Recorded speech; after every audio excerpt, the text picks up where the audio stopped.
Anytime you're doing a program, you should start with a joke. So I only know one horticulture joke. So bear with me. It goes something like this. You can lead a horticulture, but you can't make her like it. I didn't understand what you just said. Say it again. You can lead a horticulture, but you can't make her like it. Boom. Okay, I'm sorry.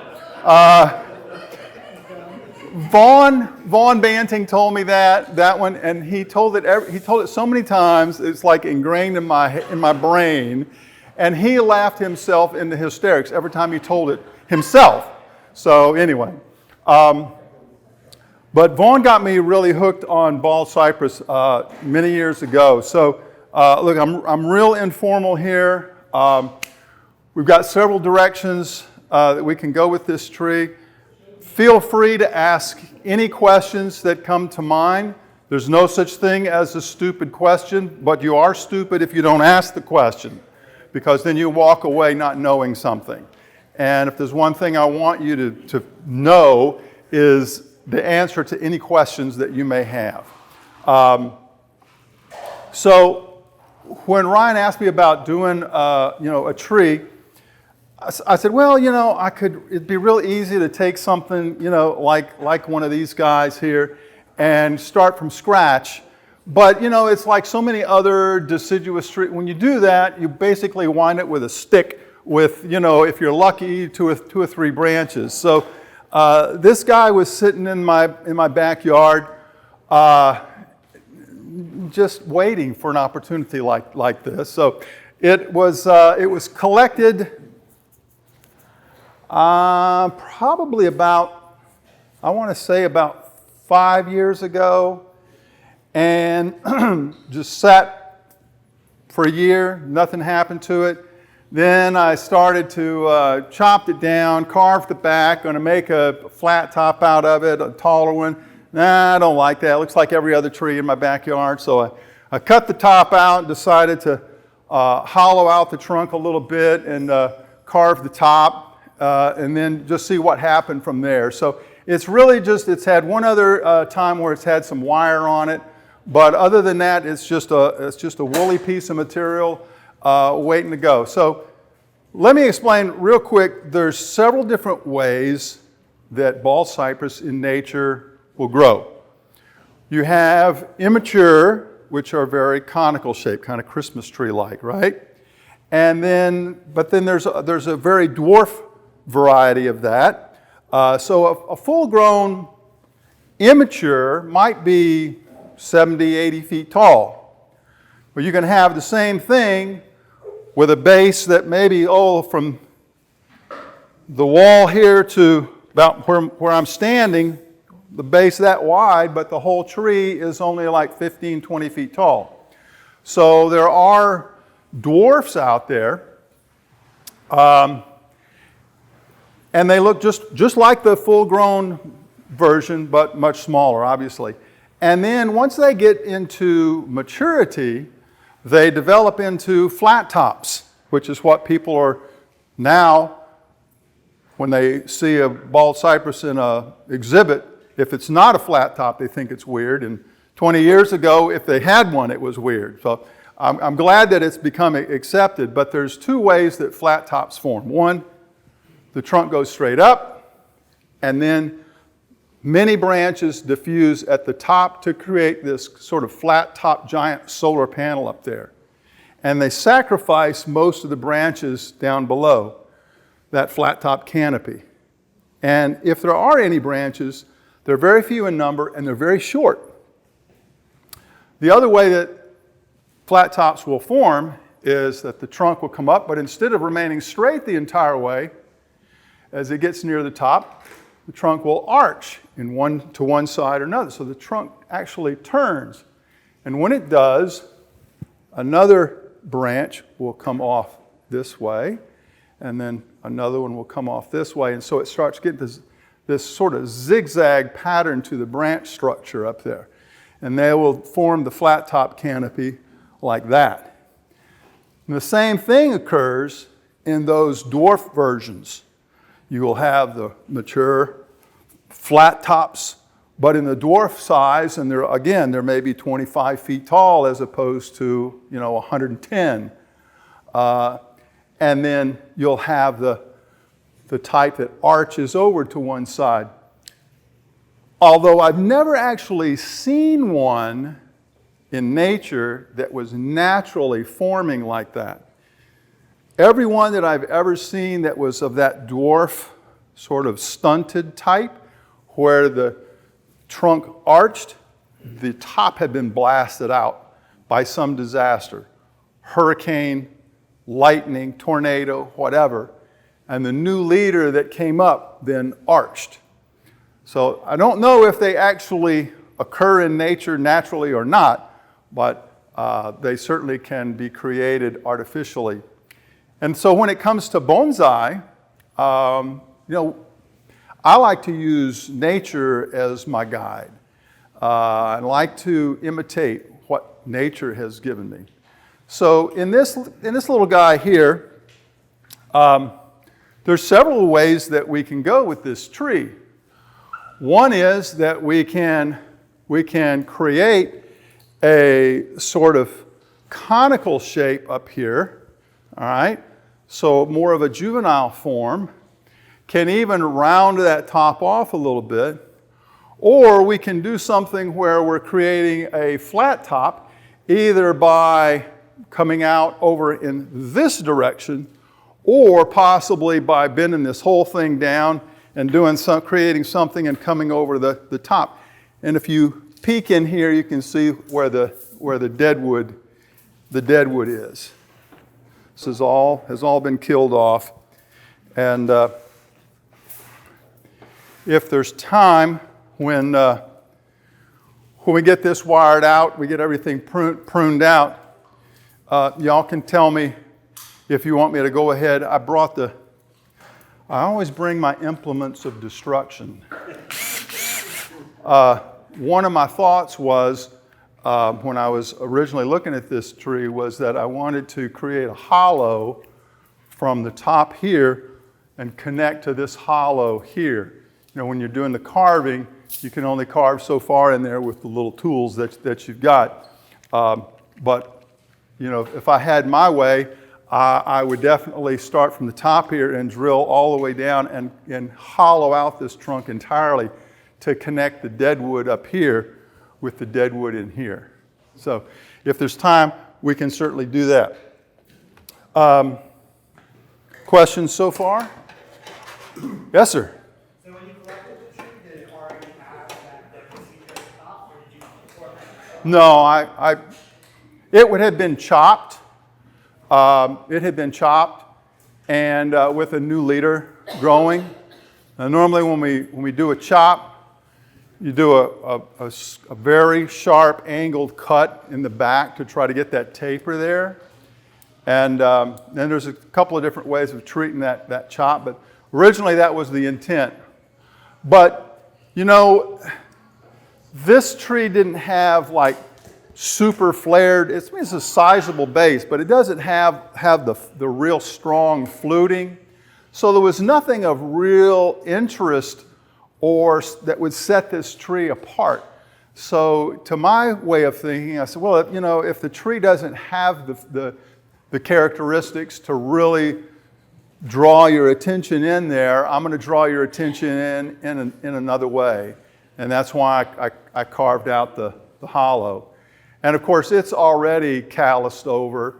If you look close at that, it's already rolled into that cavity on both sides. Yeah. How long did it take for the cadmium layer to roll in the bar? That's probably maybe that to that extent that was done. This work was done 2 years ago. So 2 years. Yeah, well, they grow like weeds, They are so fast growing. What I'm doing here is I'm just going to go ahead and start whacking out some of this material that I know, we're not going to need. And once we can kind of see in there, you can help me make, because you're going to make the decisions as to which direction this tree grows in. You know, I say that, but if I disagree, I'm still going to do what I want to do. But you know, it makes them feel really good. So we've got a branch that comes out here, and then it divides very quickly, about 1 inch out. And we've got multiple branches coming off of it. So we can, now, Bald Cypress tend to have their lower branches arching slightly up and then down, okay? As do most deciduous trees.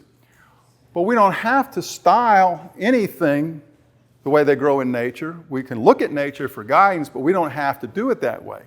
We can also design it like a traditional bonsai, where, you know, the branches, you know, come strongly downward. So, you know, you may decide to do that. You like that look. Or we could strip all of the bark off and create a nice gin feature here with dead wood, and not have any living tissue, living branches right here, and just rely upon the upper canopy.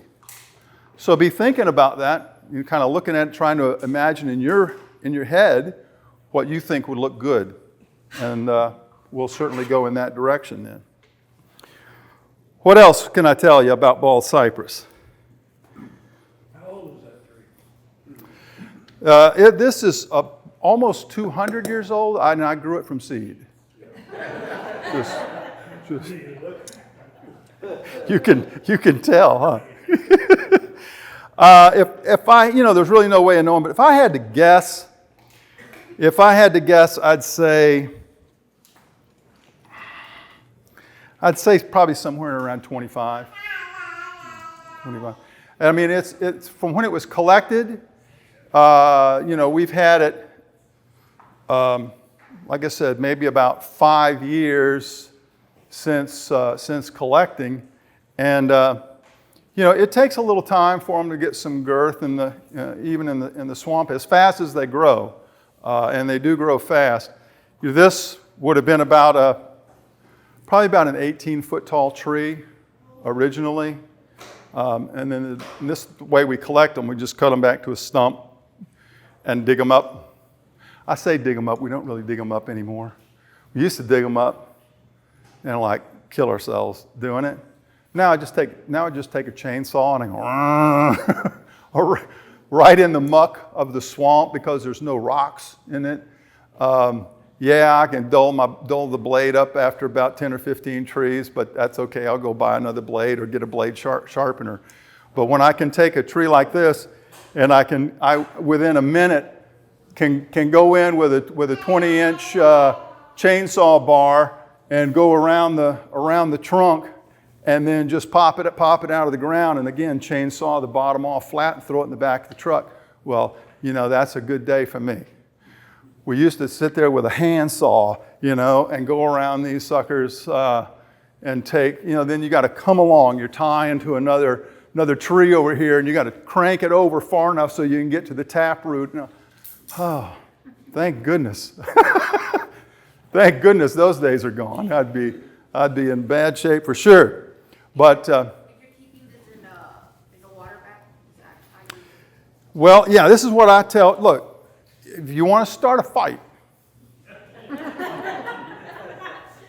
you know where I'm going. Yeah, you want to start. There's 2 ways to start a fist fight with another bonsai person. Start talking about soil, right, and start talking about fertilizer.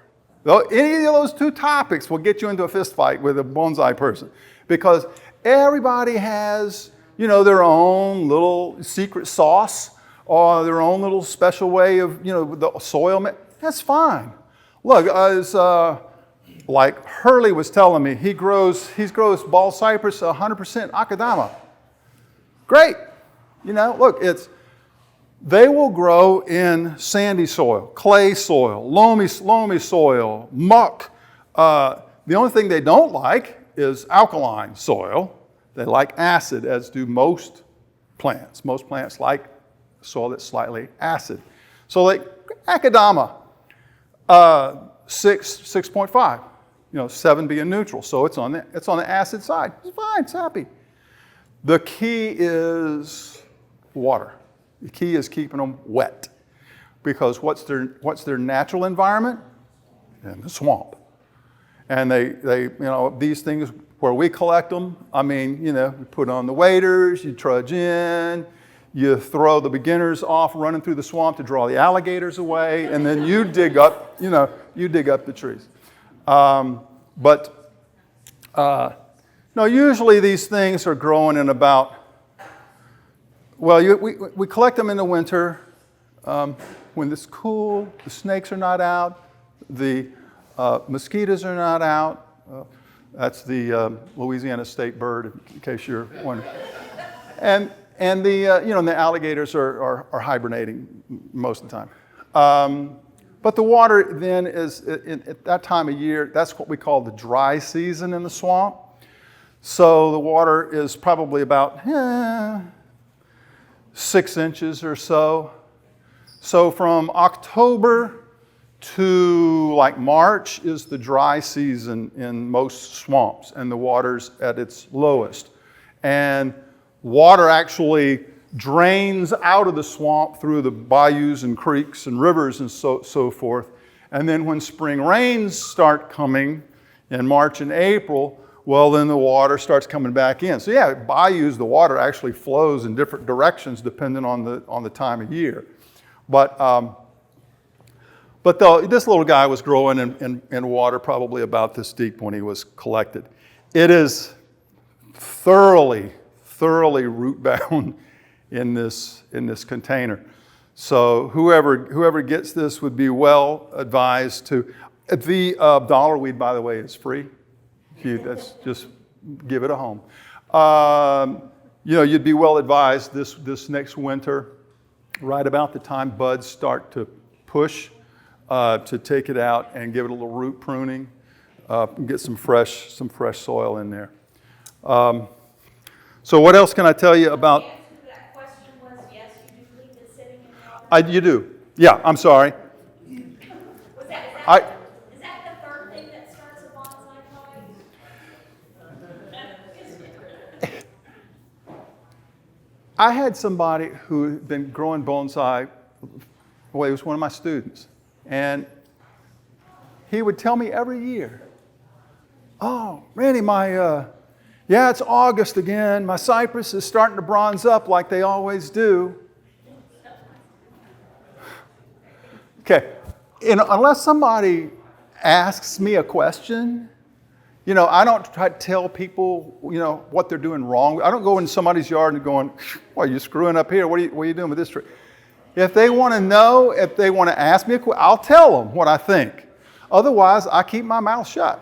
And that's just kind of the way I am in somebody else's yard. So he would take me around and he was, this is my cypress is turning brown. The leaves are kind of getting rust colored here in August like they normally do. Oh, okay. No, your tree is stressed because it's not getting enough water. A bald cypress, and see, look, you saw that movie, The Mask with Jim Carrey?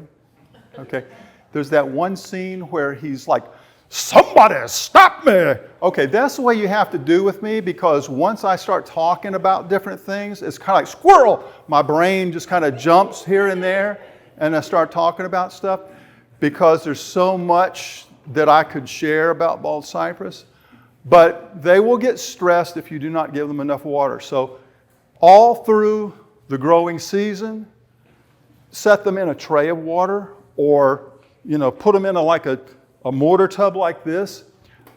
A bald cypress in nature with just an 11-inch base, I say just an 11-inch base, but with an 11-inch base will take up 27 gallons of water a day. One day, 27 gallons. They drink water like you wouldn't believe. And so you should be doing the same thing. Whatever soil you put it in, just make sure that it gets enough water, and they will be very happy. You put it in a tub like that, in a few months, you look down, and there's roots growing all on the bottom, and there's no soil there. It's just they're in the water. I've got pictures on my phone of a place where I like to go collecting in the central part of the state called Catahoula Lake. The lake is got flood control gates on it, and they dam it up every year to get the water level up in preparation for duck hunting season, right on the flyway. During the summer months, they drain it all, and we're driving our trucks out on the lake bed, and we're collecting cypress and water elm and stuff that have been underwater for 6-8 months out of the year. But there are cypress trees where there's massive root structures that are this high up on the trunk, that were just growing out into the water when the water was up. And then the water came down, and all the roots are dead now but they've still got the ones that are growing in the ground. But they will throw roots out in the water without any potting medium at all. So they do love water.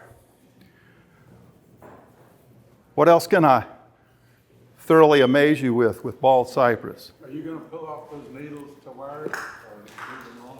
I'm going to leave a lot of them on here. I'm just kind of thinning off the stuff that definitely am not going to need or want. Have y'all got any thoughts about what you'd like to see done to this tree? Make it look gorgeous. Do you want to go like more conical shape? Do you want to go flat top? What are you thinking? Do it what you want to do it.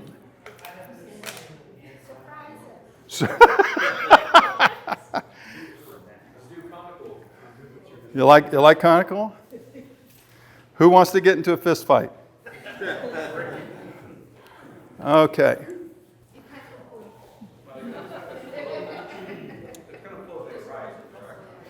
Yeah, well, there's several things to keep in mind if you're talking about a design here. If we're going to do a flat top in this direction, then I would probably be tempted to look at something in this neighborhood and get rid of all this.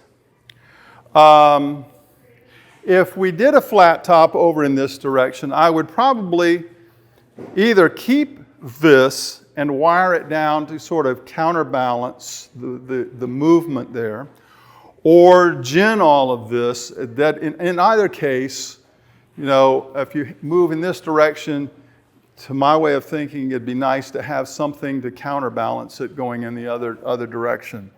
The other option would be to crank this over, again, take some of this out, build a flat top right up in here, in which case we really don't need this, and we could gin it, shorten it, or if we keep it as more of a conical, it can get rid of this and sort of build it right in here. And we still have some interesting movement there. We can keep that movement that's in there. Y'all have a feeling one way or the other? Because I can. I like the last one you mentioned. Y'all want to go for that sort of informal? Yeah. But, okay. All right.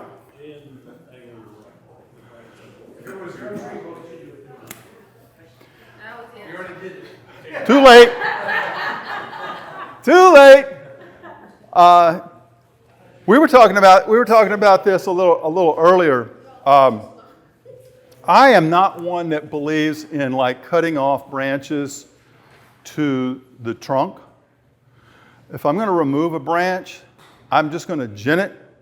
I don't care if it only stays on the tree a year and then rots off because it's so small. At least then it looks natural, and I don't have cut marks on my trunk. So I don't like the look of that. So like I cut this guy off up here, but I left a big chunk of him because I'm just going to gin it and let it, it'll either stay there or go away in a few years. really it's thick enough that it'll probably stay for a good while. But Once you get a shape on one of your trees that sort of mature, do you still let them fertilize and let them grow crazy during the summer? well, when you put it into a bonsai pot, you're really slowing it down. And you're really saying to the tree, I really don't want you to grow much anymore. So when I had done all of this, but these sort of made a few choices as to the general direction I was going to go, I was saying by putting it in this thing, I was saying to the tree, I really want you to slow down now and just start getting more branching for me to make some choices. And I'll, because I don't want, otherwise, look, I got a little guy, let him grow with 1 liter in a mortar tub like that, sitting on the ground. I made the chop on the trunk, a little small little guy, about this big around. I chopped it this high. In one growing season, the new leader was over my head. So, 6 feet of growth in 1 year is not uncommon, for one of these guys if you give them the room to grow. Randy, on the younger bald cypress, it'll start to develop leaves and it'll start to develop branches low. Do you want to keep those on there to help it to thicken the trunk, or do you want to remove those so that it pushes out? Down here? Yes, sir. Well, let me kind of preface my answer with, I don't leave on a bald cypress. I don't leave anything on the trunk to thicken the trunk, because it's so readily available to me. If I want a big trunk, I just go get a big trunk. There's no reason for me to get a little trunk and then say, okay, well, I'm going to let this grow to thicken up the trunk, or I'll do that. If I want to thicken the trunk, I ain't got time. I ain't got time to thicken these trunks. I felt so bad for Jack. Jack got this little. I said, man, y'all had these things for 3 years. At least y'all could have. Anyway, so I took a chainsaw and I went through the trunk. We put this little guy on here to keep the trunk from splitting when we drove the wedge through. And I see this as your new leader, Jack. I would actually bring it down even more, and I'd force all my growth to go into this and come up, and I would, from somewhere right in here, I would gin all of this and just let this be my new leader. Because it is a fairly small tree, so I just envisioned something that's been, hit by lightning, or like I said, the hurricane blew the top out of this guy. It's just sort of like this, and a whole new leader is going to take off. But to get a wider base, yeah, we did a plunge cut with a chainsaw, and then Jack will come back in next year and take like a Dremel tool and start carving out, some of this wood in here to help make it look more natural. But so I don't, I asked because we don't have a lot of bald cypresses down here in San Antonio. So for us, I've got I've got one in a 1 gallon bucket, and yeah, it's going to take it some time to get it to where I want it to get it. yeah.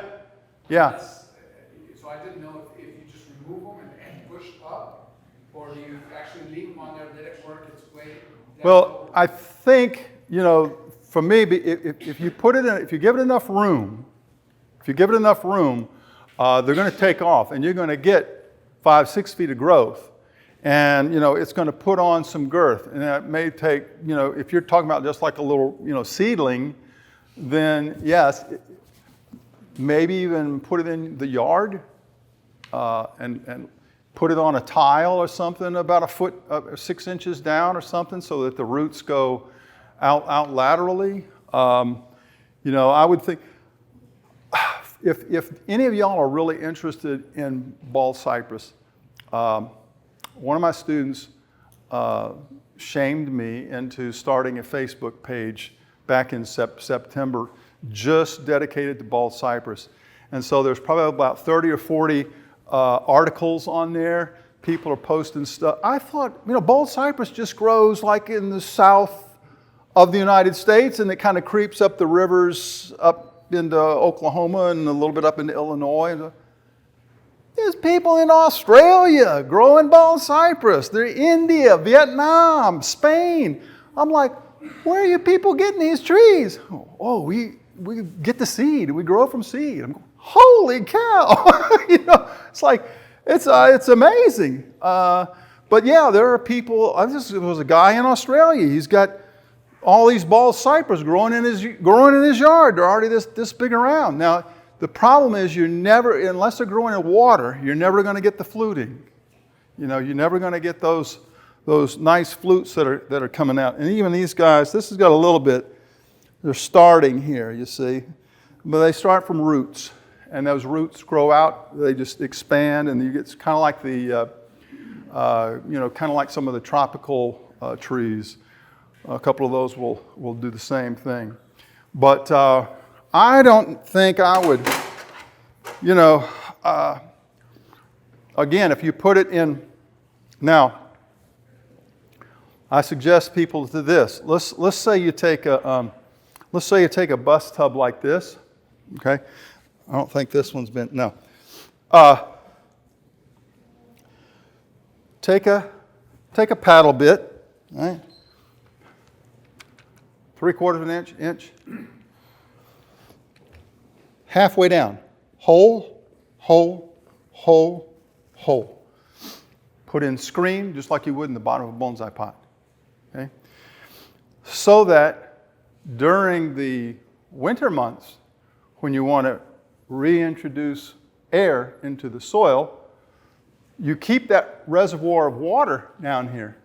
But water can drain out through the holes, and the top can stay more dry, and you get that infusion of air in there during the dormant season. During the growth season, March through September, take that pot, put it in a mortar tub like this, and keep the water up to the brim.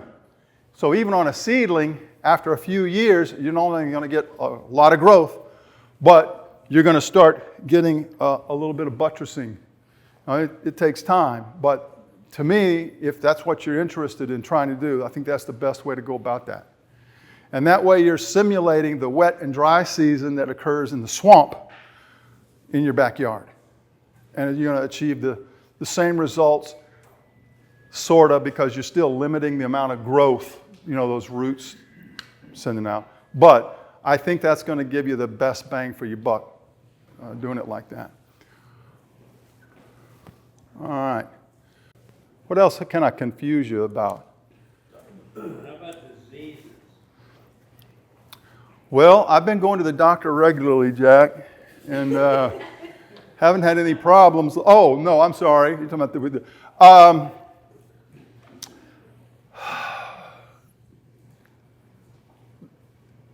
probably the worst thing you can get, right? I got it. Root aphids.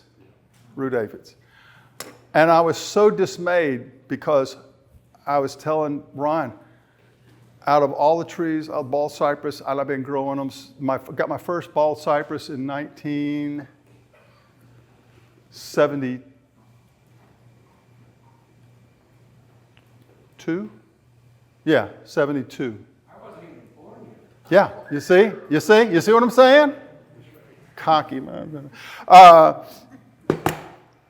I've never had root aphids, never. So I was so dismayed when you got those. But these little suckers, if you pull it out and it looks like you got mycorrhiza that's moving, it ain't mycorrhiza, okay? And it ain't good. It's root aphids, and all they do is eat the roots. And so you start seeing dieback on the upper part of the tree. Typically, it's going to start out here and just start moving its way in from the new growth in.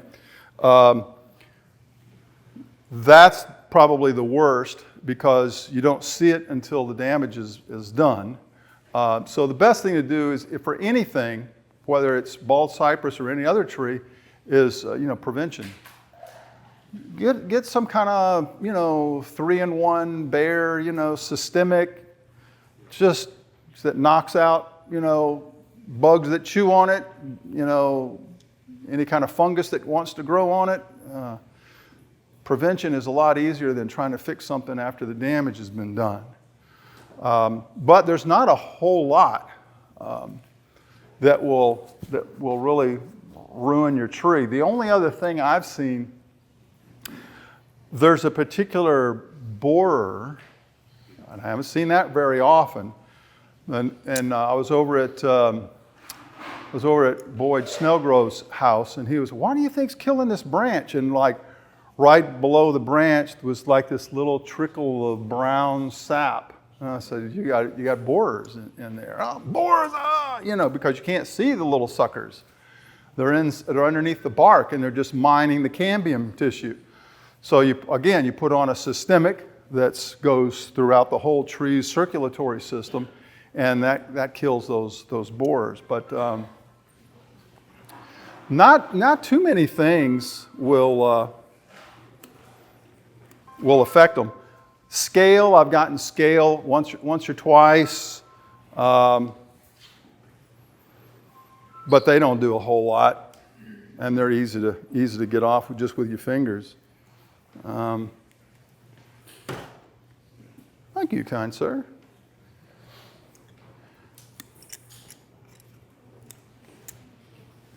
Anything else you were wondering about these little guys?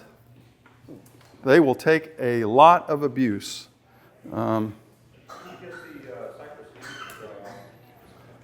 The knees? Water. Yep. The research indicates that trees need to be about 12 years old before they're old enough to develop knees, but I know that I've seen trees develop them before 12. I think so. That just kind of is an average. But yeah, you got to have the water high. Knees will form based on how high the water gets in the swamp. So if water gets deep, knees get high. The water doesn't get very deep, the knees don't get very, very high. I think the record is right over around 15 feet. The tree in Georgia on the Sewanee River, 15 foot knees. I've found them at my height and higher, real common. But they'll only come up a few inches as long as you're not inundating the tree. They won't get really tall and get out of scale. Okay, let me back up. There's one of my students in Baton Rouge, so she's got this bald cypress that's maybe about this big around that she's been growing in a nursery pot smaller than this, and she got a knee 2 years ago. She got a knee, but she's so upset because the knee is bigger in diameter than the tree. So, you can't. I can control this. Okay? This is hard to control. Okay, because this is the root. This is coming off of the root. They only develop on surface roots, and they only develop in water. So now, like in New Orleans, when we grow these in the neighborhood, you see them down at people's front yards and stuff. You dig down 2 or 3 feet, the hole's filling up with water in New Orleans. Okay, and so because the water table is so high, the cypress will develop knees. They don't get very big, but they get high enough to tear up your lawnmower, right? So they're going, bang, you're hitting your thing and you've broken a blade or something. But the knees will heal over, and people will get out there with like saws and stuff and grind the knees down. They just callus over. So I told her, I said, look, no big deal. You want the knee smaller? Grind it down. It'll callus over. You make the knee as small as you want. It's just part of the root. She was so happy, So they won't get much. These guys won't get much taller than this because, again, this is not growing in water. I mean, I grew these, okay, but all my trees, when I collect them, they don't have knees on them. I grow the knees, and I can get them. You let the top grow wild, and you give them plenty of water, and probably after a collected stump, we'll develop knees in 2 to 3 years, something like that. Okay, at the risk of starting a fist fight, what is the soil that you prefer? Ha! See? Somebody else wants to start a fist fight. He wasn't here in the beginning. He didn't know. I was still out. I just use Miracle Grow potting mix from Home Depot with moisture control. I like that on the bag, moisture control, because it's supposed to help retain water better for like potted plants. So when you go out on vacation or whatever, you don't have to really worry about your pot. So I said, that's just right up my alley. So I don't keep this in water anymore. I kept it in water to grow the knees. Once I had the knees, took it out of the water. It's in Miracle Grow potting mix, and that stays wet. So I just water once a day, real thoroughly, and that's fine. And then I don't have to worry about the knees, going crazy, and because the water's deep or whatever. Now, I did have the problem of one knee grew into another knee, but hey, if you don't like that, you can always carve one knee away. It's just a root. But they come out, the roots are like the size of pencil lead. And then you'll see like what looks like the size of a black-eyed pea on top of the root. And then as the root elongates and the water level is high, it comes up for oxygen exchange, partially. And the longer that root gets, and the more consistent the water level is, that root will get up. So one of my trees, I had 23 knees come up in one spring, all at the same time. But that was a big tree, But smaller trees. Yeah, Randy, do the knees come up if we're always trimming the roots? Do what? Will the knees pop up if we're always trimming the roots? No. You have to let them run. Okay. You have to let them run. But like I said, normally we're not repotting for 3 years, 4 years, especially on a tree this size. So collecting it as a stump, and the root ball is really, really tight. After 2 to 3 years, when it's, your knees are up by the time it's time to repot, on a collected piece like that. So, Do you have to use a systemic fungicide so you don't get root rot and things like that? okay. Now you said 2 things in a sentence that don't belong. You're talking about bald cypress and root rot. Those 2 things do not go together. This is what's so great about bald cypress. You can't kill it by overwatering it. You can let it sit in water all year long. It's not going to get root rot. Good stuff, huh? How many trees can you say that about? I can say that about bald cypress, and I can say that about water elm, and that's just about it. But yeah. You keep water elm in water too? Mm-hmm. Well, yeah, I have a water elm. I have a water elm right now that's in the giant mortar tub with no drain holes. And I just collected it last September. I collected it in September. And it's about this big around at the base. And now you can't see the trunk. It's just a great big hairy little leaf ball. But there's no drain holes, and I keep filling that sucker up every day when I'm watering. I'm just running the hose till it overflows. But again, water elm is another one of those things you cannot overwater. So to me, you know, that's a big plus when you've got something like that. All right. Do bald cypresses propagate well?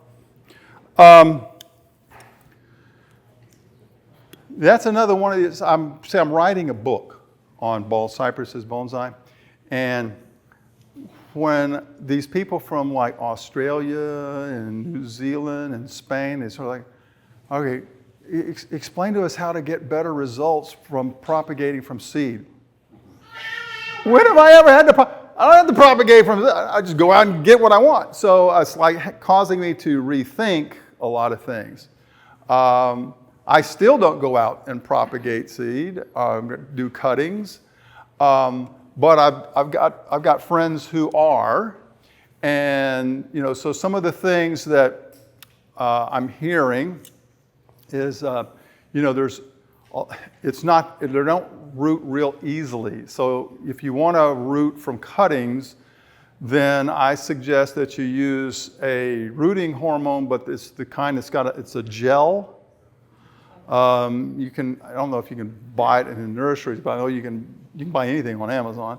But it's a gel, and you're really strong, and that it really adheres. And a lot of times, you know, when you're putting cuttings in the rooting medium and you're using the powder, a lot of it, you know, gets rubbed off, but that gel really clings.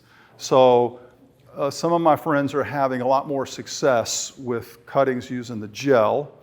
Air layers has been kind of hit and miss from what I understand, but same thing. I think the key is when you ring that bark and you're creating that air layer, is to use like a gel, get something with a real strong rooting hormone index to put around that before you put on the sphagnum moss and so forth. Seeds are tough because the cones, because this is actually a conifer, right? And it's a deciduous conifer. And they make the cones are these little round little balls, but they've got a resinous coating on them. There's usually anywhere from like 10 to 16 seeds inside. But in nature, it takes up to 2 years for that coating to dissolve when they fall into the swamp. So you have to use some kind of I don't know, people have been talking all kinds of crazy stuff they've been using to dissolve that coating. So, you know, I hope it's rubbing alcohol and not tequila. Please tell. But that I could live with. I could live with that. So let's see. We got some wire. Okay. So that, unfortunately, is forcing me to write more chapters to the book. Oh man, I was almost finished with that sucker too.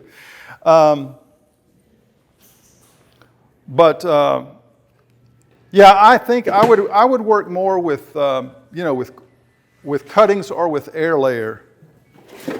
Yeah. Thank you. So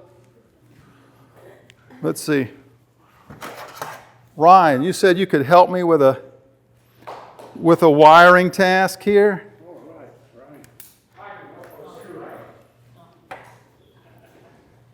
Do you ever defoliate your trees like? Bald cypress, I defoliate other trees, but not bald cypress. Here's the thing. I'm not trying to embarrass anybody. I really am. Why do you defoliate? What's Just for a new set of leaves. okay? But what's the purpose?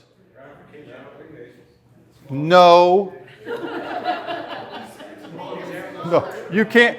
You can get more ramification, but that's the main reason to defoliate is to get smaller leaves, usually in preparation for a show. Yes, you can get some ramification, but that's a secondary reason. It's not the main reason. The main reason is for smaller leaves. So what you want to do is when you get a bald cypress and you get the branch structure the way it should be, primary branch, secondary branch, tertiary branch, and they're the size they need to be. You don't have some thick sucker out here as a secondary branch and here's this skinny little guy up here. No, you've got to get them the right size. But when you do that, when you've got the structure well established, then you can come in and you start to pinch. And that's what makes the leaves small. And if you take, when the leaves first come out, and they're maybe like about that long, and you can't see this because you're way back there and I'm up here and I can see it right here. But the little leaflets, needles here, are compressed at the tip. That's because this leaf is still elongating. And it will continue to stay compressed like that as it continues to elongate. I've seen leaves measured a single leaf like this, 16 inches long on a tree. Okay, sometimes they're just really crazy, they just keep elongating. But when you get this branch structure the way you want, what you do is you come in here and you take your fingers and you just pinch out the growth tip. Now you've eliminated the growth auxins, the hormones that are causing that to elongate. It'll send out a few more little needles into that space, but now that is as big as the leaf is going to get. The problem is you need a sleeping bag to lay down by your tree, and this is all you do for 2 weeks. But I go out every day. If I've got a tree that I'm starting to do that with and get the needles, get the leaves, really small, I go out there every day. And every one that I find that's, the right size, getting about a half to a 3/4 of an inch, I pinch those tips out. And there's always some that I miss, and it's like, get off. You're not going to get long, get small. You're going to just come off the tree. So, no, he's not cooperating. So if maybe you could start to wire just this branch here. You think that? Yeah. Think you do that? And then? What is your goal, so I know what to... Well, I think we're going to try to get it. I think we're going to try to get these down. Okay. Because they want it to be like a little more of a conical, little cone shape. So we'll try to get these guys down. Now, if you see, I know I should have brought that big box. What you can do, a lot of times when you don't have, it's always better to use guy wires than wire if you can, right? So, the ideal thing would be to sit here and take like aquarium tubing and run a little piece of wire to it, and I just sink a screw down into the trunk down here, and then put a guy wire on there. That way I don't have to worry about wires cutting in, and anytime you want to lower a branch, you're so much better off doing something like that rather than trying to wire it. But, some moron forgot the screws, so, Well, to wire, you may want to shake the branch. Yeah. That's when you would wire it. Yeah, and that's what we want to do here, because while there is some movement here, I mean it's pretty wild and woolly, and so we want to get it wired out and start. We have tubing if you want a guy wire. Yeah, but we don't have any screws. Is that a micropot? No, it's just plastic. Oh, you can't put underneath. We could go to this though. That's what I usually do. For the micropot? It's just plastic. Yeah, we can put a hole in this and then you can put a guy in. Okay, yeah, let's do that because that'll be, then we can just wire for shape as opposed to doing. You're coming forward with these or you're actually kind of Well, this one's going to come forward and this one's going to come kind of back to this point. So it's like to here and to here. So you want a guy from about there? Mm-hmm, that would be super. Put a wire all the way around the pot and then wire it. You guys follow doing this? Yeah, you can do that, but it'd be kind of a, we're not going to really be bringing these down much. So, Ticket or $20 gets you 5 tickets. You can see Jay back there, it's still selling right now. Also, if you need to pay by credit card, Ryan will take a credit card to our square, and we can take it.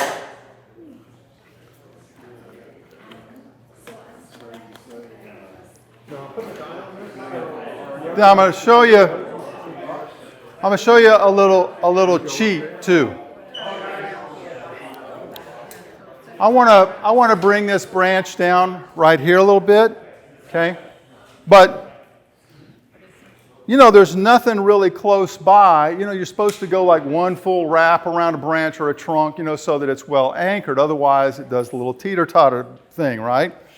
But on something like this, and when you've got a trunk this size, you know, I don't want all this wire going all over the place. So a little ninja strategy here is I'll take a piece of wire like this and I'll lay it against the trunk like so. Now, depending on which way, if you want to bend the branch up, then you put the wire drop down. If you want to bend the branch up, yeah, then you want to have the wire down. If you want to bend the branch down, then you have the wire on the top. So right now the wire's coming up. Hopefully I told you correct. Because the branch is going to want to go back into its original position, right?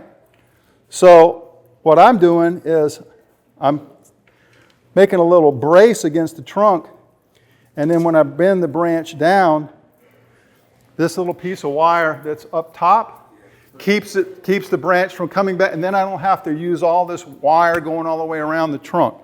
So that saves me a little bit of wire and a little bit of work. Yeah, I think it's popped over. So what I'm going to do here is, let's see, I think we'll probably, this will be our apex up here. Now here I've got all kind of branches coming out in the same spot, and I don't want that. So I think I'm going to get rid of this guy here. And these two are close, but they're not at the same spot. So I'm gonna leave those two, at least for right now. Now here, I've got two that are really coming out on top. Take that out. Take this guy out. Now some of this I'm going to leave because this is potential branches here. I've got a couple of these guys I'm going to leave. One of these could be a back branch in here. I'm going to leave that alone. This is too long a space in between here to not have any branch structure, but I've got this as a possibility here. I've got this little guy as a possibility here. So I'm going to keep all these leaves because they will elongate and turn into branches.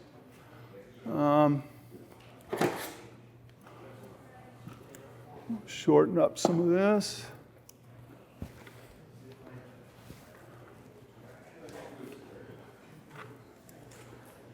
What else can I confuse you about? Anything?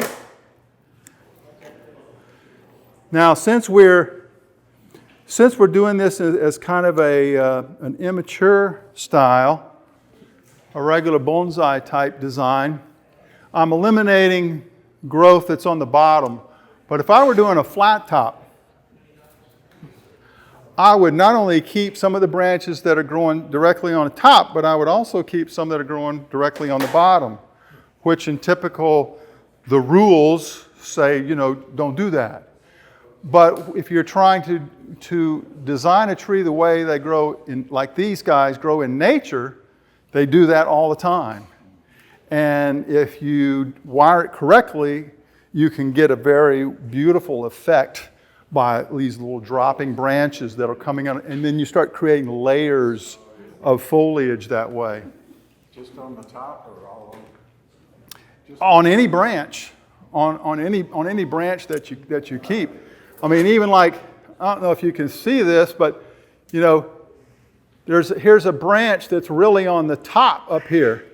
So the only time I don't keep something like that is now, I know you can't see this, but here's a side branch, and there's a thick branch coming right off the top. So I've got 1, 2, 3 coming out of the same spot. What's going to happen? You're going to get reverse taper right there. So that in this case, the top guy has to go. But back here, there's no other like side branch. This guy growing on the top is by himself. So I could keep that one on the top and start creating another layer of foliage up there. It doesn't have to just be side branches. And that's not only in bald cypress, but any deciduous tree.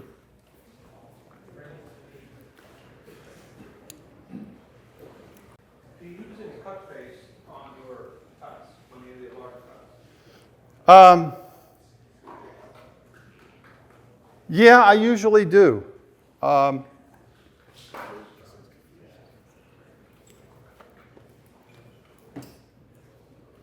And it's probably more out of habit than necessity.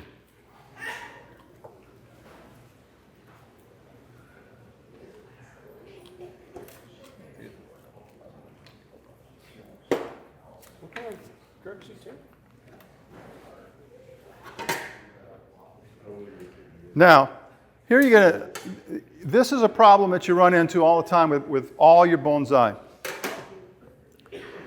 We're getting this branch right here. He's getting up near the top.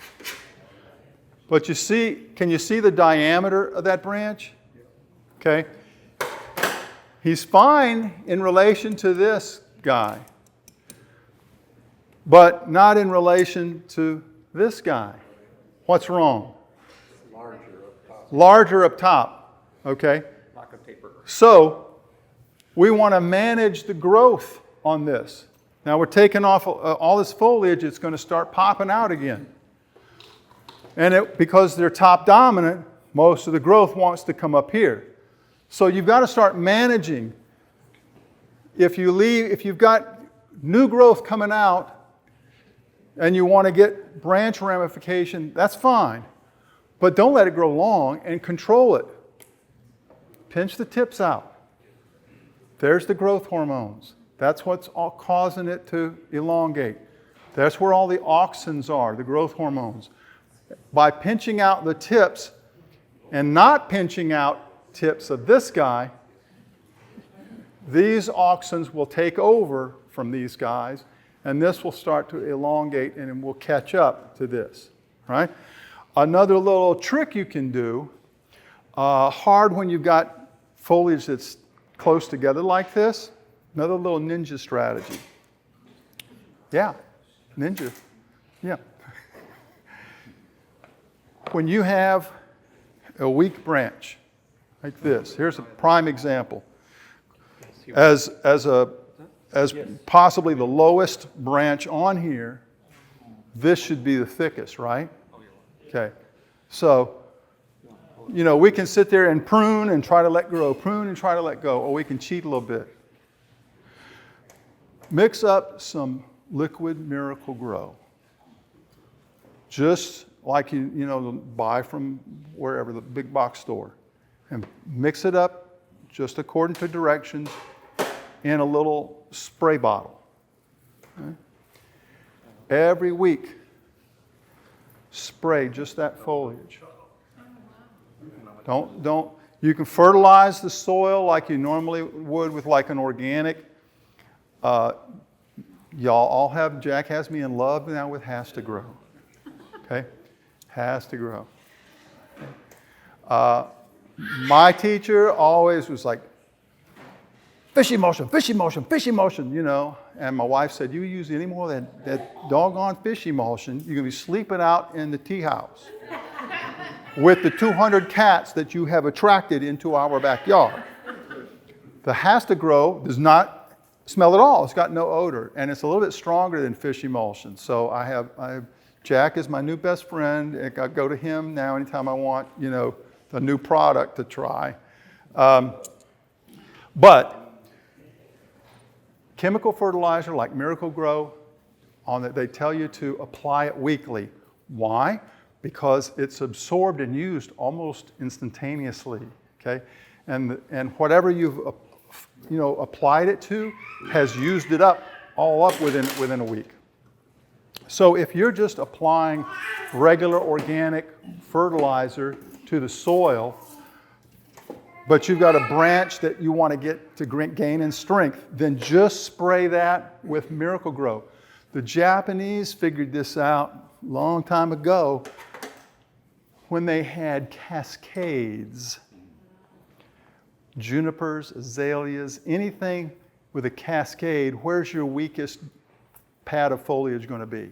The lowest one. The lowest one is always the weakest, because you're way down below the soil. So they said, look, you have to control where the tree is getting the food and how much food is going where. So the tree is going to always want to grow up.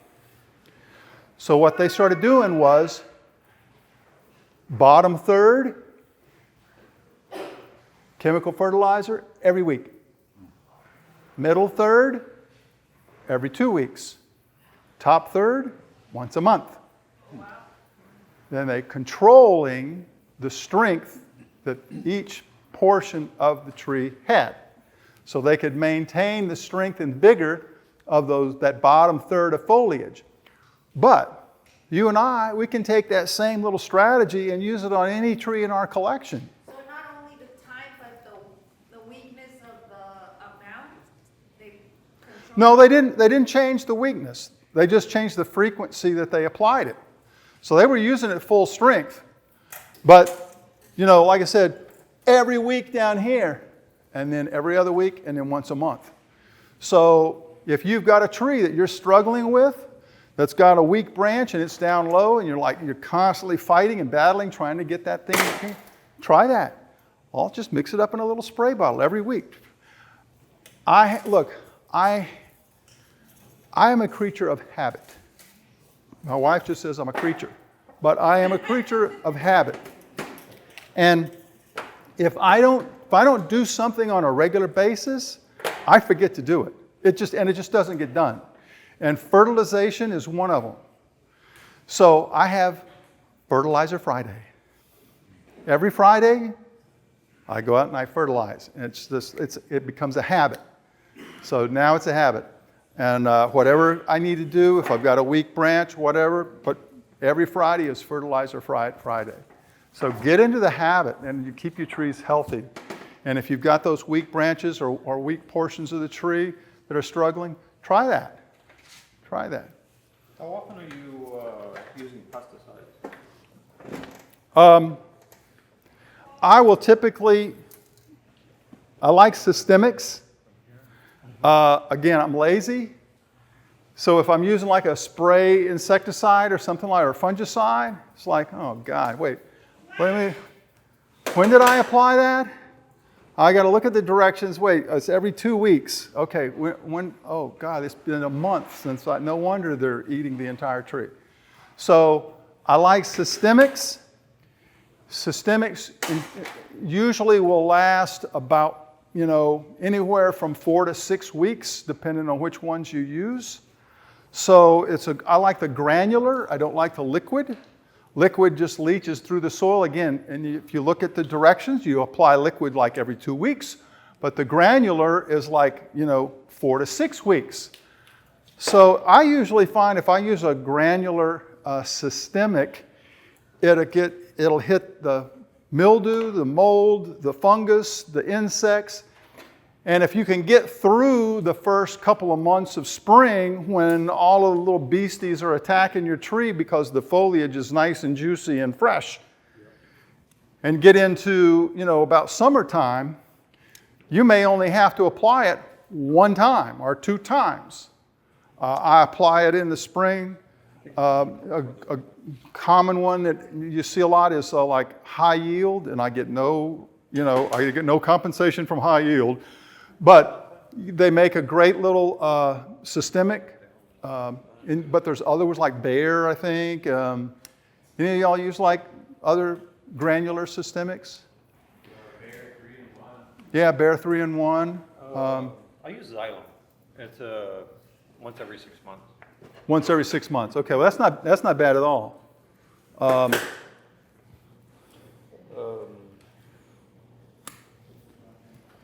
one? Randy, you want this branch to pull back a little bit further than, it's going to come down, but it's not going to come back. It should come way back here. Yeah, anywhere in there.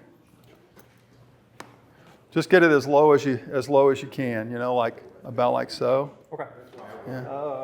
You're going to want this one to be in the front lower? No, about the same. Okay. Because that's your directional, right?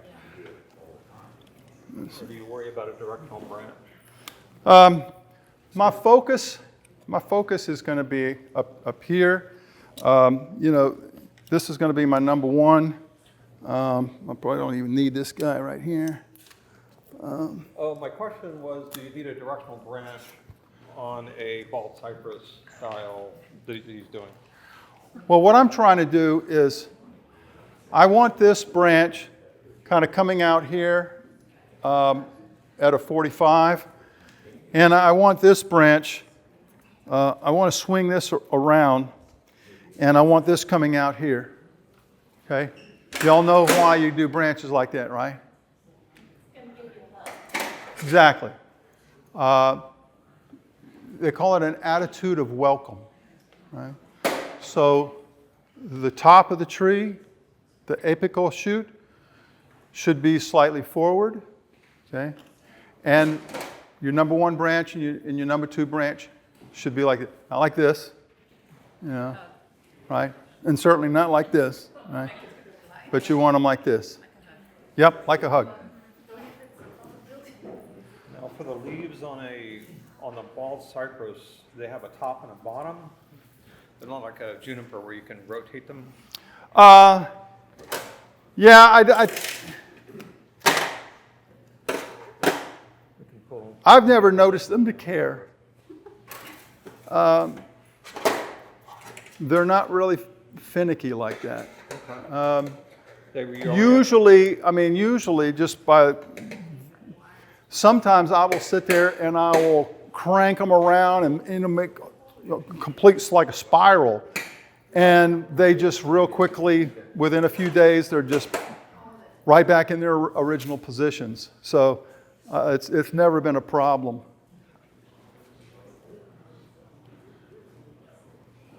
Did you want more? Yeah, I think so.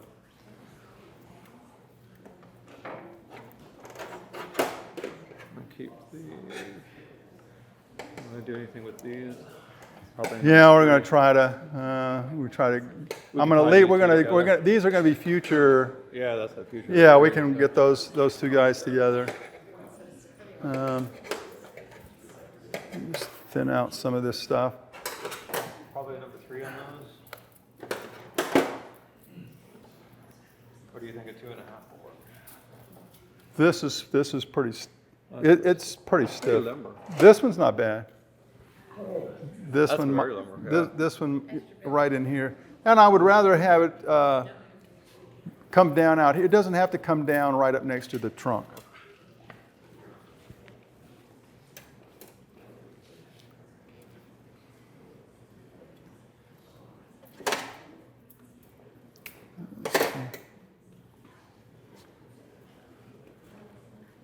God, it would have been a lot easier if you defoliated it. Don't mind him. You just can't make some people happy, you know what I mean?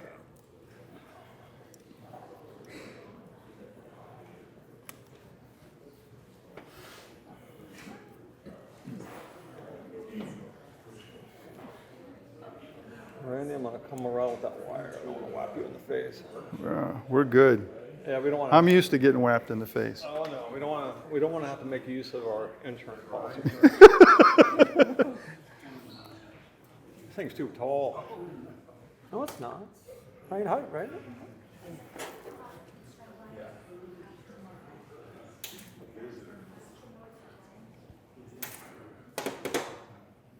I'm gonna even go from this dead wood up here, just a little short piece, and I'll put a little movement in that guy.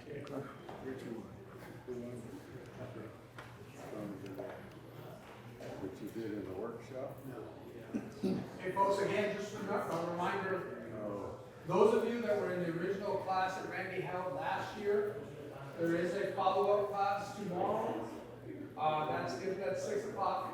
And for those of you who would like to purchase one of the Bald Cypresses or attend the new class that we're going to start up, that's on Saturday at the Cafe College. Price Ryan said was about $300, $350 depending on the tree, and we consider all the expenses. But it shouldn't be more than that. And you're going to get a beautiful tree like some of the ones that you see here, along with the time to work with Randy one-on-one in starting it out. And then he'll continue to come down periodically to kind of see the progression of your tree and to help you to continue to stop it. So you're not going to be left out. And we are still selling tickets, so please, if you are interested, stop on by with Jay, and he'll take the tickets. As soon as we can break right away, we'll take our pictures. You got it? How much time do we have left, Conrad? You got it. 10 minutes. It is 8 o'clock, 8:03. All right, we got less than 30. Are you wanting all these wired right out? Are you going to shorten any of these? Yeah. Am I doing? No, we're doing it perfect. Ryan, what are you doing with my tree? You do realize, Considering this only Conrad, you haven't found out what Ryan and I are gonna charge you for this tree. After you win it, it's not free labor.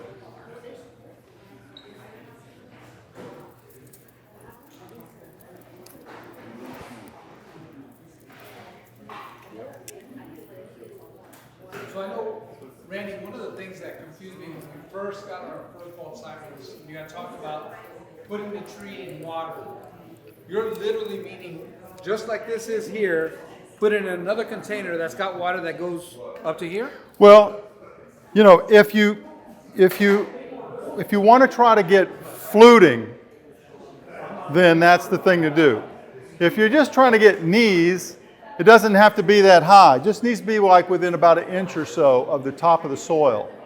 So I've taken like trees that are in a bonsai pot already. The one that was in Houston 2 weeks ago, and San Antonio a couple of years before that.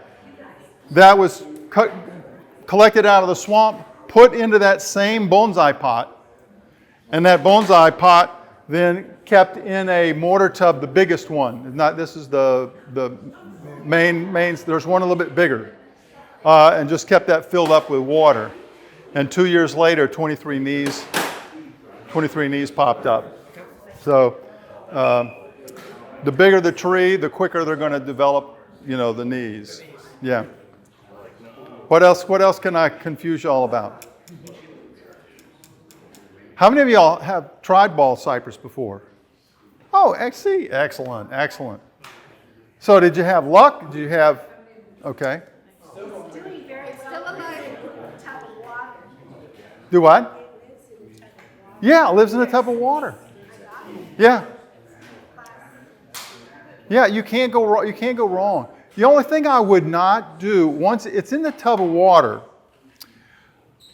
your fertilization should probably be a little bit different. Because if you do a soil drench if you normally do a soil drench, like I do for most of my trees, but if it's in a tub of water and you do a soil drench like every week, then it starts getting more and more concentrated. And, so if it's in water, I tend to just restrict it to a foliar spray every week. You usually have to mix it up a little stronger for a foliar spray than you do for, a soil drench. But yeah, if I've got them growing in water, because I don't want to risk, it getting super concentrated, And if you use like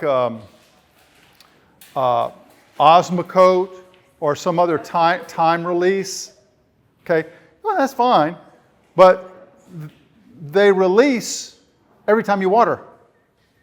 And so if you put them in a tub of water, then they just release, and then you burn your tree and all that kind of stuff. So, it's always better, again, Vaughn just beat it into my head, just use organics. It's a lot harder to burn roots than burn a tree with organics. It's a lot safer. It's not as strong, okay? But if you will put the tree in a bigger container, don't go putting all your trees into bonsai pots as soon as humanly possible. Because the moment they go into a bonsai pot, you're restricting the amount of soil and the amount of growth. So if you've still got development that's going on that you need to do, the last thing you should be doing, I know it looks pretty and you want, it looks so much nicer when it's in a bonsai pot. But wait until you finish the tree. Finish, because we know they're never really finished, right? But until the structure is all there, everything's the way you want it, then you put it into a bonsai pot. And that's hard to do. I know it takes a lot of willpower, but your tree and you will be a lot happier because it will develop twice as fast instead of taking forever, to waiting for this thing to grow. You were talking about using the organics, and you were also talking about that Miracle Grow and spraying. Do you use the Miracle Grow organics? Don't they have a... I think just about every one of those rascals now has an organic version. I think Miracle Grow does. When you do this, when you're spraying... But I just use like the regular chemical, like 20-20-20. That's going to be really strong. Now you have to test it first to make sure that it's not too strong. Some plants are a little bit more easy to burn just using straight Miracle Grow, than others. So, it's best to just give it a little bit the first time and make sure that it's not going to, and use common sense. You do it early in the morning before the sun gets really hot. You don't want to do it in the heat of the day, that kind of thing. They tend to rebel against you. Would you recommend just letting it grow off just letting the tree grow, or do you just recommend cutting it and then just keeping it at a certain size? To Let it thicken. to let it thicken? Just let it grow wild. Yeah. Or take a chainsaw and split the trunk. There's a guy, Jesus Ibarra. There's some really bro love going on here between me and him. He's taking cypress and stuff that's, this big around, a couple of inches. He cuts off the taproot. He takes a knife. He splits the trunk in half. And then he splits it again, going there. So he's got like 4 quarters, right? And he pulls them apart, and then he replants it and buries the whole thing up to where the split begins, and then just lets it grow wild 2 years, it's completely all filled in. It's all grown in. And so where he had a trunk this big around, in 2 years, he's got a trunk this big around. 2 years. He's splitting. It's like, I mean, I've done that. I've split trunks before to create, bonsai, but not to do what he's doing, which I just find fascinating. That's one of the,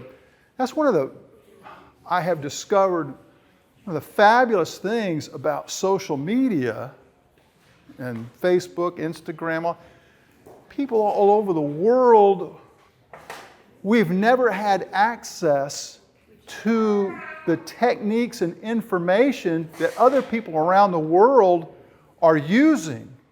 So for me, it's been like completely eye-opening.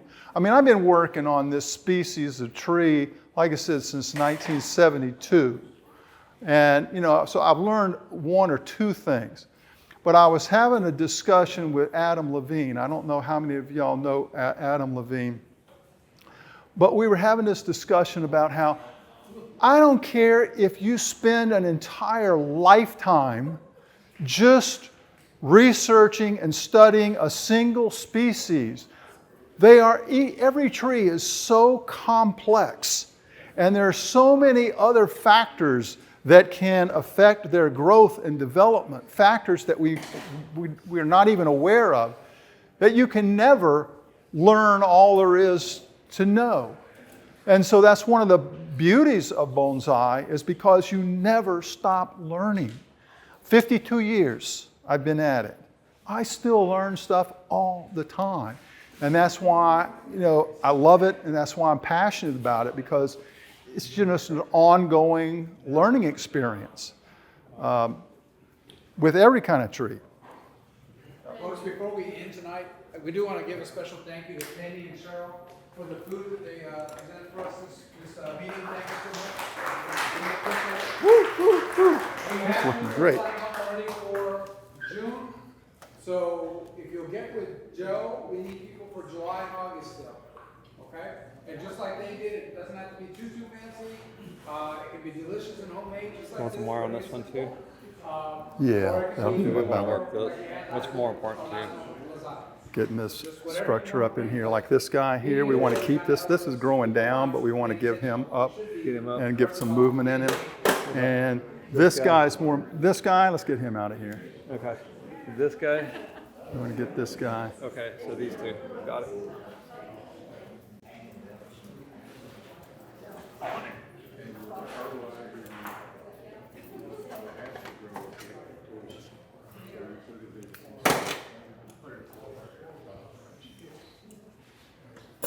What side do you want me on? Go for it. Okay.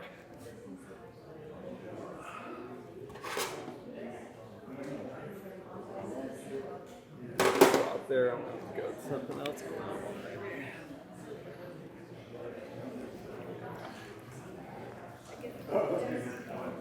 For you people who are who don't like wiring, okay, let me show you something. If you've got a branch, you can do this with almost any species, but it takes practice because some species are a little bit more brittle than others. But if you take this, can you just hold that nice and steady? I really need two hands. So if I come in here and I can kind of feel it with my fingertips, that I'm really kind of crushing the tissue, right? As I slowly work my way out. And what happens then is the branch is going down. And when you start, you get this kind of weeping effect. So I won't make you hold it all night long, but thank you. But yeah, you start getting this weeping effect, and so you can actually create like a weeping bald cypress without using any wire. Okay? The only negative to that is that it doesn't allow you to put a whole lot of you can't really put the movement in it. But you can get the branches down just by crushing them like that. You can do that with just about any species, but you gotta start learning the timing for different species if you're going to use that kind of little technique. But from out here to down It here. won't spring back. No. Because what you've done is, what I've done, is I've actually crushed the fibers between my fingertips here. I go so far, I feel it, and I know if I go too far, then, it's just, but with practice, you can feel the crushing of the fibers in there, and it will stay in that position. It will continue to grow. You'll continue to get the vascular flow going back and forth. You have to wait until, for Bald Cypress, you have to wait until the color, this is how you tell if vascular flow is going in two directions or not. When it comes out, initially it's green, then it's pink, then it starts to turn to this rust color. That rust color is an indicator that vascular flow is going in two directions. Initially, it only goes in one, out, to push out new growth and elongate. Once the leaves harden off and are producing food, then it can start the two-way flow, right? So, but it's a nice little technique. If you're trying to get a branch down, you just don't want to use wire. It's something that's, you just want to, or you want to create a weeping style. You can do it with crepe myrtle. You can do it with Bald Cypress. Anything that comes out that's got fairly kind of fleshy, crepe myrtle is real easy to do that with too. The stem of a crepe myrtle is hollow on the inside of it when it's forming, but you break that tissue, but it's healing and you're not stopping that flow. So it doesn't kill the branch, but it'll start growing like that. And a buddy of mine has a Bald Cypress about this tall, and he's done the whole tree that way. So it's just gorgeous, just gorgeous. Yeah. I wanted to ask you about water. Okay. Since the tree prefers acidic and our water is more alkaline. Yeah. So, I've heard it's bad for us to use our tap water. I mean, even from the honeys. Yeah. Because of the alkaline. Yeah. Do you have any suggestions? If you've got, how many trees do you have? 7. Okay. Then, if you have like hundreds, this may not be the answer, but if you take a gallon of water and you add 1 tablespoon of white vinegar, now you have dropped the pH of that water by 2. In other words, if the pH was 8, now the pH of that water should be 6. Or if it's 7.5, now it should be 5.5. So, just to mix up, a gallon of water and then water. Maybe if you have to do it again, depending on how many plants you have. The other thing is more peat moss, like for Bald Cypress. Make sure if you have, let's say you're using bonsai soil, just regular bonsai soil. If you take and put half of that quantity that fits in that pot as peat moss, you will also lower the pH by 1. So if the pH of the soil was already 6.5 with a regular bonsai soil, and you add 50% peat moss, now it's 5.5. Add to that with the water, and you can start to control the pH a lot better. Had Evan Pardue at Underhill, he likes to grow huckleberry, which is a native, like a blueberry, but it grows wild in Louisiana, and they kept dying. So, but huckleberry, if anybody knows anything about huckleberry, they like a pH of like 5, very, very acid.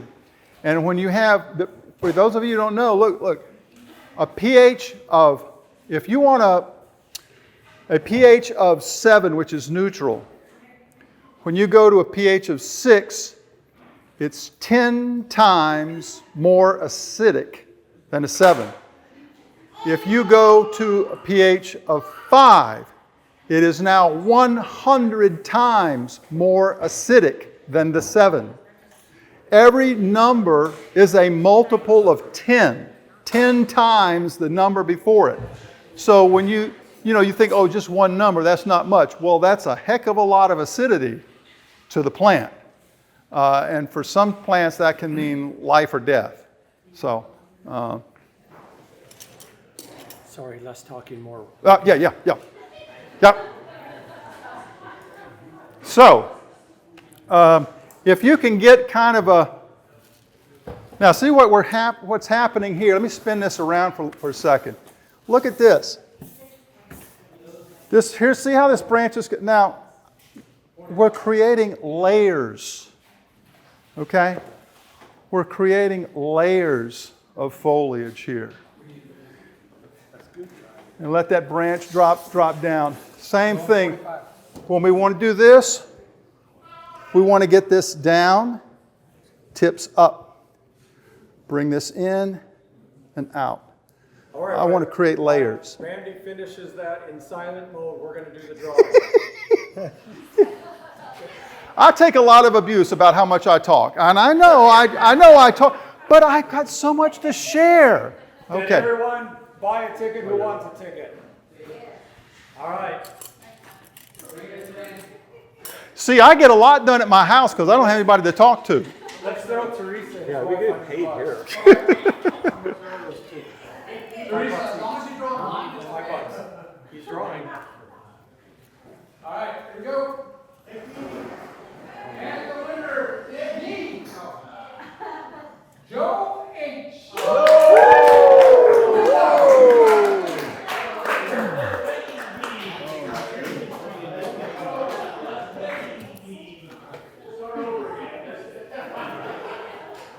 I don't know how to help. Man, I appreciate all of the, I'd be here for the next 2 days with all this crowd, so I appreciate it. Now this is going to be your top in the future. You're going to cut this back when these grow. Probably one of these guys, yeah. But for right now, I want to have some strength up here and let one of these guys, then one of these guys takes over.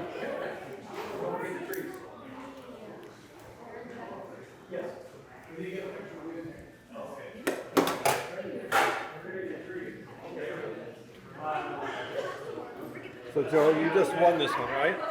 Can you chop it down a little bit? It won't fit.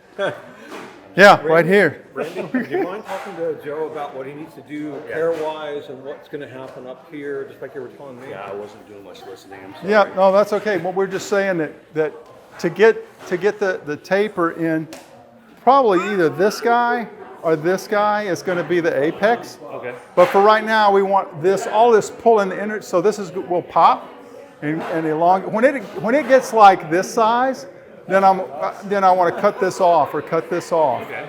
One of these two to then wire up to the new apex. Yes, exactly. Okay.